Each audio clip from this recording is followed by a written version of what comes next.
Okolie mesta Prešov je výnimočné tým, že doslova dýcha stredovekom.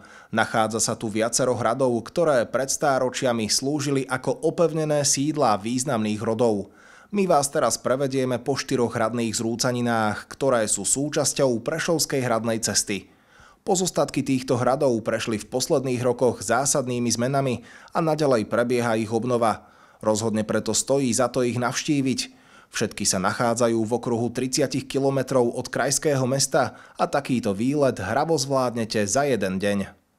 Prešovský hradný maratón začíname v obci Podhradík pod hradom Šebeš. Cesta autom priamo z mesta trvá približne 13 minút, využiť však môžete aj prímestskú autobusovú linku. Zo zastávky pri obecnom úrade sa vám naskytne pohľad na nedaleký hradný kopec. V celej dedinke sú umiestnené aj turistické smerovníky, ktoré vás dovedú až k cestičke na hrad. Tá je súčasťou náučného chodníka, na ktorom nechýbajú tabule s najdôležitejšími informáciami z histórie hradu. Terén je upravený a nenáročný, pričom samotný výstup vám potrvá maximálne 15 minút a hravo ho zvládnu aj deti. Počas cesty uvidíte aj drevený prístrešok s lavičkami, kde si môžete urobiť prestávku na občerstvenie. Tesne pred cieľom, na západnom úpetí skalného brala, určite neprehliadnite tajomnú skalu, na ktorej je vysekaný súbor číslic, pochádzajúci z konca 19. storočia. Samotná zrúcanina sa nachádza na brale zvanom Havrania skala vo výške 529 metrov nad morom. Hrad vznikol začiatkom 14. storočia a názov Šebeš dostal podľa svojho zakladateľa. V roku 1491 kráľ Vladislav II. Jagelovský daroval hrad mestu Košice, avšak v roku 1528 ho dobilo vojsko mesta Prešov a o 10 rokov neskôr po vyplienení mešťanmi sa z neho stala opustená ruina. Do začiatku 21. storočia bolo hradné bralo zarastené lesom a mnohí miestni obyvatelia ani netušili, že kedysi sa tu nachádzal hrad. Po roku 2012 sa však začala písať jeho novodobá história. Na hradnom vrchu bol zrealizovaný archeologický výskum, vďaka ktorému boli znovu nájdené zvyšky murív. Tie sa následne zakonzervovali do dnešnej podoby. Ako vyzeral celý hrad, vieme len odhadnúť. Presné zobrazenia sa totiž nezachovali. Náš hradný výlet pokračuje v obci Ruská Nová Ves, nad ktorou sa nachádza zrúcanina z Bojníckeho zámku, známeho tiež pod názvom Soľnohrad. Ak vyrazíte z Prešova autom, do dediny sa dostanete za menej ako 15 minút. Premáva tu však aj mestská hromadná doprava. Linka číslo 46 vás zavezie až pod hradný kopec. Hneď na začiatku narazíte na prehľadnú informačnú tabuľu, ktorá vám ukáže smer cesty. Ďalej už pokračujete pešo cez les. Celá trasa je značená červenou turistickou značkou, vďaka ktorej sa veľmi ľahko zorientujete. Túra k hradnej zrúcanine vedie po náučnom chodníku a potrvá vám približne 25 minút. Dozvedieť sa tu môžete napríklad o hradnom potoku alebo o miestnej faune a flóre. Na samotnom vrchole hradného kopca sa vám naskytne jedinečný panoramatický výhľad na mesto Prešov, Vysoké Tatry či dva vzdialenejšie hrady, Šarišský a Kapušiansky. Soľnohrad je považovaný za najrozmanitejšiu zrúcaninu v rámci Prešovskej hradnej cesty s neobvyklou históriou. Postavili ho koncom 13. storočia a stal sa akýmsi nástupcom pôvodne dreveného hradu s rovnakým názvom.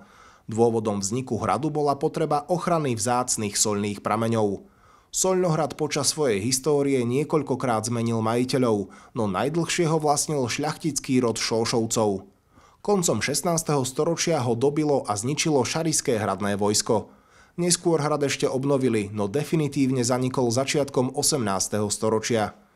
Historický záznam ani legendu o tom, že na hrade žili zbojníci, nemáme a pomenovanie Zbojnícky zámok je skôr prejavom novodobých romantických predstáv.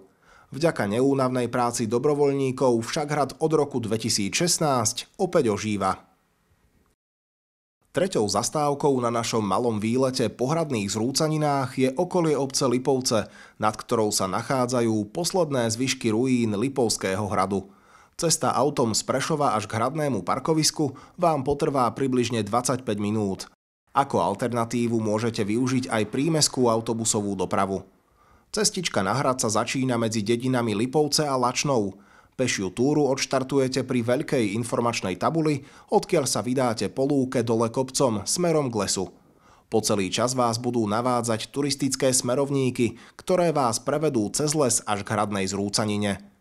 Nenáročná cesta na hrad trvá asi 10 minút.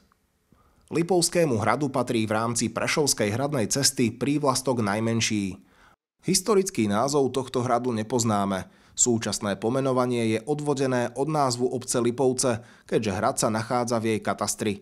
Lipovský hrad si ľudia často zamieňajú s Lipoveckým hradom, ktorý leží pri obci Kecerovský Lipovec v Košickom regióne.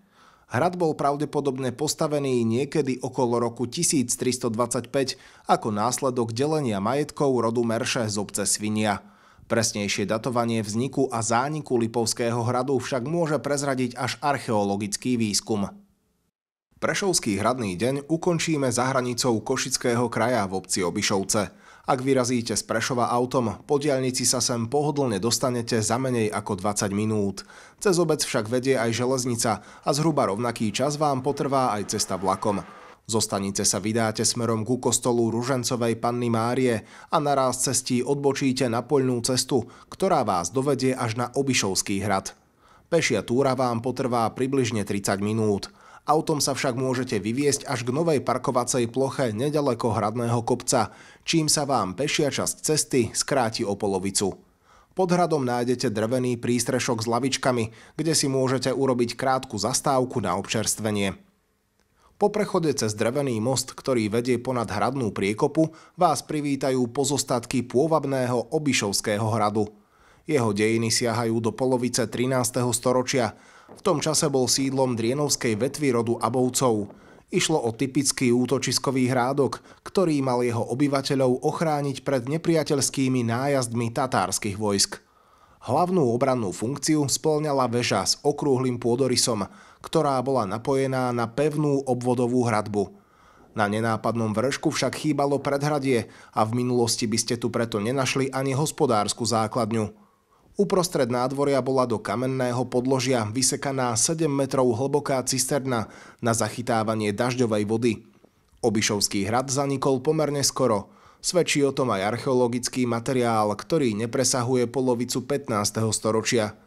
V tej dobe už totiž stál nad nedalekou obcou Kisak pohodlnejší a väčší hrad. Odkrývanie ruín Obišovského hrádku sa začalo až v roku 2014.